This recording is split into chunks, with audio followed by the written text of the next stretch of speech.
열심히 했습니다. 하지만 선교 사역 중 환자를 문병하다가 열병에 감염되어 안타깝게도 41살의 젊은 나이에 먼저 세상을 떠나야만 했습니다. 자신의 몸을 돌보지 않고 열심히 전도한 데이비스는 1895년 한 해 동안 무려 80여 가정에 1885명에게 복음을 전하는 놀라운 기록을 남기기도 했습니다. 전킨 선교사는 1904년 10월부터 1908년 1월까지 3년 동안 전주 서문박교회에서 3대 담임 목사로 심무했습니다. 하지만 그는 교회에서 심무하는 중 1908년 1월에 과로로 쓰러져 그만 순직하고 맙니다. 메리 레이번 선교사는 전킨 선교사의 부인으로서 어려서부터 열심히 신앙훈련을 잘 받아온 터라 교회에서 봉사활동을 열심히 했으며 남편과 함께 선교활동에 전념했습니다.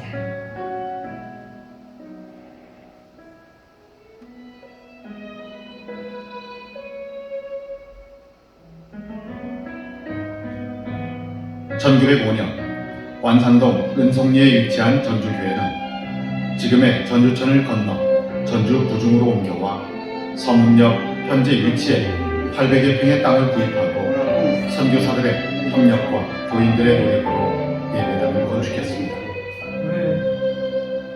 당시 교회 재정이 넉넉지 못했던 상황에서도 교인들의 헌금 2,300냥과 선교사들이 모은 1,200냥은 교회 건축에 큰 힘이 되었습니다.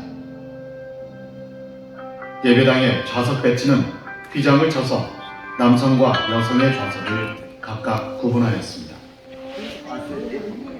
이때부터 전주 서문박교회, 전주 서문교회 또는 전주 부중교회라고 불리게 되었습니다. 1908년에는 선교사의 조사로 일하던 김필수 씨가 초대 장로로 장립되어 레이널즈 목사와 더불어 당회를 조직하였습니다. 같은 해 16년 동안 전북지역 선교에 진력하다가 이곳에서 병으로 별세한 전킨 목사를 기념하기 위해 그의 아내가 구입한 큰 종을 전주 서문박교회에 헌납하였습니다. 1908년 12월 전킨 목사의 뜻을 기리며 드디어 최초의 종각을 건립하였으나 1942년 일제에 의해 군수물자를 빌미로 거둘하고 현재의 종은 해방 후 본교회에서 다시 구입해 놓은 것입니다. 1902년 북감리교회 선교사였던 아펜젤리의 갑작스런 사망으로 인해 성경 번역회 사업이 중단되었으나 1905년 번역위원들을 재임명하면서 번역 작업은 한층 더 순조롭게 이어져갔습니다. 성경 번역학회는 레이널즈 선교사와 본교회 2대 장로인 이승무 씨와 김정삼 씨에게 구약전서 번역을 맡겼고 이들은 1905년 1월부터 본격적인 번역에 몰두하여 마침내 1910년 4월에 구약전서 번역을 마쳤습니다. 이 구약전서는 1911년 일본 요코하마 복음출판사에서 8,000부가 인쇄되었는데 1년 만에 완판이라는 기록도 세웠습니다. 1910년에는 우리나라가 일본에 의해 합병된 한일 병단, 그러니까 민족사상 일대 치욕의 해이기도 합니다. 국권을 잃고 상심한 국민들은 구원과 소망의 복음에 귀 기울이며 교회로 더욱더 발걸음을 돌리려는 성도들이 늘어나면서 교세는 급격히 성장했습니다. 1912년에 민족자각운동의 유경사업을 시작하면서 서문화 여자 소학교가 설립되고 야학교를 경영하면서 국민들의 의식을 일깨우는 데도 매진했습니다. 점차 교회 부흥이 이루어지면서 테이트, 레이놀즈, 전킴 등 3명의 선교사는 본 교회의 목사를 순차적으로 심우하였습니다. 같은 해인 1912년 11월 김병록 목사를 한국인 초대 목사로 청빙하여 교회 운영의 자주적인 면모가 뚜렷이 드러나기 시작했습니다. 하지만 김병록 목사는 지속적으로 요구되는 교회 부흥을 끝까지 이루지 못하고 2년여 만에 사임했습니다. 1914년 10월 김병록 목사의 뒤를 이은 김인전 목사는 뛰어난 지도력을 바탕으로 교회의 단합과 양질의 성장을 이룩하는 한편 일반 사회에서도 인정하는 지도자로서 민족주의적 복음운동에 더욱 다가갔습니다. 1915년에 열렸던 조선 예수교 장로회 제4차 총회에서는 교회의 위상이 크게 드러날 만큼 본 교회에 많은 사람들이 모였습니다. 특히 이 총회를 계기로 본 교회 초대 장로였던 김필수 목사가 한국인으로서 최초의 총회장에 오르면서 교회는 지역사회에서도 인정받는 인사들을 장로로 장립하고 모든 지교회들을 포용하는 교회로서 그 풍도를 지니게 됐습니다.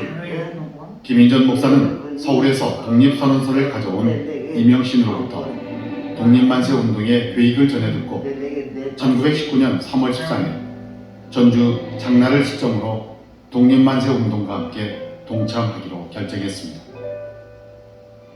한편 일제치하의 경찰들은 각 지방에서 만세운동이 들불처럼 번지자 도처에 있는 학교들마다 임시로 방학 조치를 내렸습니다. 이 무렵 김인전 목사는 신흥학교와 기전학교 학생들을 만세운동에 함께 가담할 계획을 세웠습니다. 김 목사는 방학이 시작되면 학생들이 고향으로 불불이 흩어질 것을 염려해 동생 김가전과 조사 이수연 그리고 청년 교인 등으로 하여금 학생들에게 고향으로 가는 발걸음을 멈춰달라고 호소했습니다. 이후 신흥학교의 교사와 학생들 그리고 기전여학교의 학생들도 전주 인근의 천덕의 집과 합심하여 만세 시위에 적극적으로 뛰어들었습니다. 독립만세 운동이 일면서 김인전 목사의 동생인 김가전과 최종삼 등은 체포되었습니다. 김인전 목사는 정부 요인으로 활동했습니다. 그로부터 4년 뒤 1923년 김인전 목사는 정부의 독립을 계속 외쳐오던 중 과로로 인해 안타깝게도 세상을 뜨게 됐습니다. 70년이 흐른 1993년 8월 김 목사의 헌신적인 애국심을 인정한 한국 정부는 중국 상해에 묻혀있던 그의 유해를 국립묘지로 옮겨 안장했습니다. 이처럼 김인전 목사의 독립운동으로 인해 전담 교육자가 없던 본 교회는 오랜 침체기를 거치다가 1921년 배은희 목사의 부임과 함께 교세를 넓히는 데 주력했습니다. 특히 배 목사는 일제 탄압 가운데서도 교세를 일으키며 다양한 사회사업에도 힘을 실어 나갔습니다. 이때 시작된 농촌 계몽운동은 유치원을 비롯하여 여러 곳의 유년 주일학교, 초등학교 과정이 무산 아동성교학교, 여성을 위한 야학회, 여자 기독 청년회를 세웠고 많은 고아원을 세우는 계기가 되었습니다. 1921년 본 교회는 전주 부중의 유력 인사였던 인창환 씨의 기부를 통해 50여 평의 유치원 건물을 마련하고 호남 최초의 유치원도 개원할 수 있었습니다. 1935년 서문박 교회는 교세가 점점 커지면서 230여 평의 2층으로 된 붉은 벽돌 예배당을 신축했습니다. 세계적인 경제 공황이 계속되던 시기에 이렇게 큰 규모의 예배당은 남과 북에서는 한두 개 정도밖에 없을 만큼 우람찬 예배당이었습니다. 이 예배당의 건축은 그 당시 교인들의 재력으로는 엄두도 못 낸 대단한 사건이자 역사였습니다. 결국 교회 재정과 물질의 후유증을 감내하지 못한 배은희 목사는 사임을 해야만 했습니다. 이런 문제로 배 목사의 뒤를 이을 후임 목사가 정하기까지 선교사 인돈 목사가 임시 당회장으로 심호하다 1936년 12월에 김세열 목사가 부임했습니다. 그러나 이때부터 이미 한국 교회는 일본의 강압적인 종교 탄압의 사슬에 갇히는 위기에 빠졌습니다.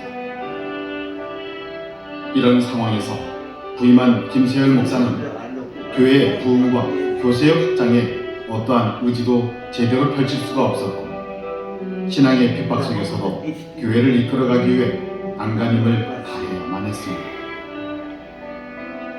당시에 일본은 교인들에게 신사참배를 강요하는가 하며 주일 예배를 드리기에 앞서 동방요배를 먼저 시키는 등 신령한 예배의 모습을 찾기 어려울 지경이었습니다. 심지어는 기존의 각 교단들을 해산하게 하면서 일본 기독교 단체에 예속시키며 각 지역의 교회들을 통폐합하고 교회의 수를 축소시키기도 했습니다. 일본에 계속되는 신사참배는 기독교계 학교에도 예외는 아니었습니다. 1935년 조선 총독부는 기독교계 학교였던 신흥학교와 기전학교에 신사참배를 강요하였고 이 두 학교는 끝까지 참배를 거부하기로 했으나 결국 1937년에 스스로 폐교를 해야만 했습니다. 1951년 이시문 목사의 부임으로 소박한 보수적 신앙과 순수한 신념으로 교회를 이끌어 나갔습니다. 교계에서는 기독교 장로회가 구성되면서 파동이 한 차례 일어나고 교회 내에서도 많은 동요 속에 구성원들 간의 송사를 치러야 하는 시절도 있었습니다. 교회는 진통 끝에 유력한 교인들이 다수 한국 기독교 장로회인 성광교회로 옮겨가는 분파의 어려움도 겪었습니다. 이렇게 신구 세대의 교체가 이루어지면서 교세도 회복되는 모양새를 갖추게 됐고 전주 이론의 서학동에 위치한 남성교회를 개척하고 새롭게 설립하였습니다. 한국 기독교 장로회 파동 10년이 채 못 되어 대한예수교 장로회 교단이 합동측과 통합적으로 나누는 분교가 일어났을 때 미국 남장로회 선교회가 WCC 노선에 가담게 됨에 따라 교인들 내부에서도 적잖은 이해관계로 출렁임이 있었습니다. 그러나 교회 내에 흐르고 있던 민족 자주적인 의지력을 발휘하고 신학적인 논리가 재정립되는 계기를 만들었습니다. 이와 같은 역사를 거치면서 이시문 목사는 새로운 신앙교육에 대한 자신의 제한된 능력과 장기 신호의 이유를 들어 사임을 했습니다. 1971년 서은선 목사는 교회의 평안을 갈망하는 교인들의 기대에 부응하기 위해 편파성 없는 목회를 위해 노력했습니다. 교인 스스로도 자숙과 화목을 유지하며 평온하게 교회가 발전하고 주 안에서 영적인 신앙 공동체를 이뤄갔습니다. 1981년 서문교회는 창립 90주년을 기념하고 교회의 역사성을 재부여하기 위해 1935년에 건축한 붉은 벽돌 2층 예배당을 헐고 새로운 양식의 예배당을 기공했습니다. 건평 300평, 연 건평 855평, 지하 1층, 지상 2층의 웅장한 건물로 신축하여 1983년 헌당 예배를 드렸습니다. 또한 본 교회는 대한예수교 장로회의 개혁을 위하여 개혁 총회 구성의 핵심적 역할을 담당했습니다.